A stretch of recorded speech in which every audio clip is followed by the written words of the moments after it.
Hello, today I'm going to be talking about the strength duration curve. And so, what is the strength duration curve? Here's the graph that I'm going to give as a handout. But this is a combination of both the amplitude or the current strength and also the pulse duration that's it's described in microseconds. And it's a combination of them both that require for an action potential to happen within your body. And so, like I said, the curves show the different amounts of a combination of amplitude and pulse duration you need and require to elicit a response from or an action potential from these nerve types.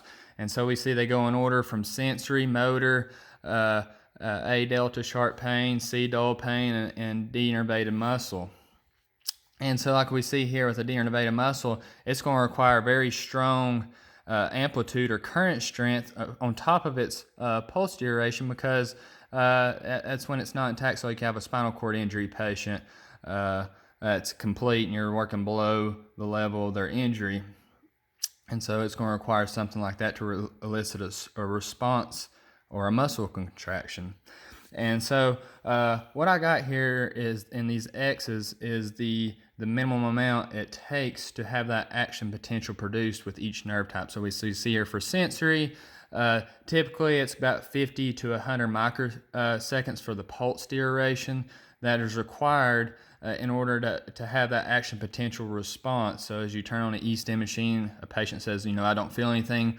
And once you turn it up, the amplitudes and the pulse duration, they'll be like, well, I'm starting to feel something, a tingling or a buzzing effect that they sense, and that's when you get to that sensory response level.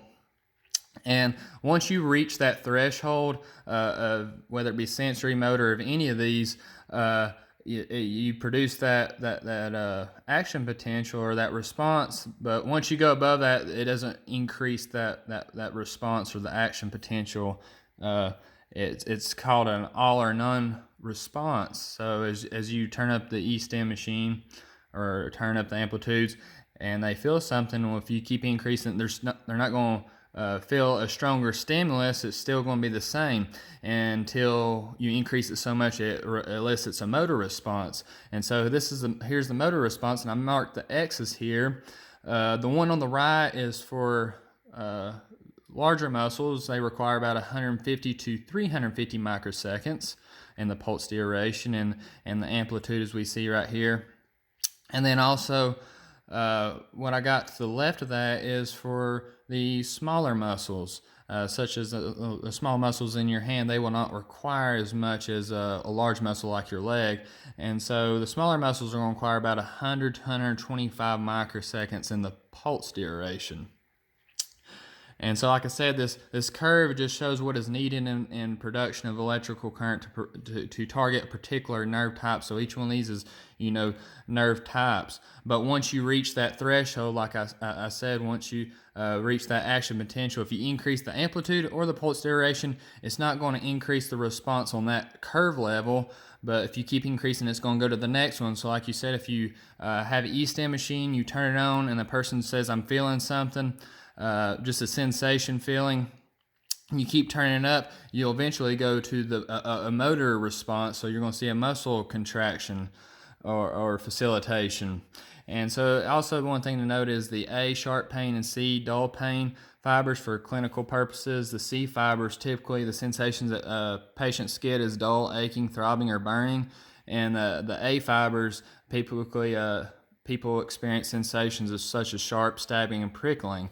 So that's something you can differentiate the two. And when you're using your electrical stimulation, or people says E-stim intervention for patients. But this is just a good curve or diagram to use in knowing the response and the nerve type that you're trying to target with your patient that you're trying to treat. So like I said, it goes in order from sensory, motor, sharp pain, noxious, dull pain, and denervated muscle. But that is the strength duration curve.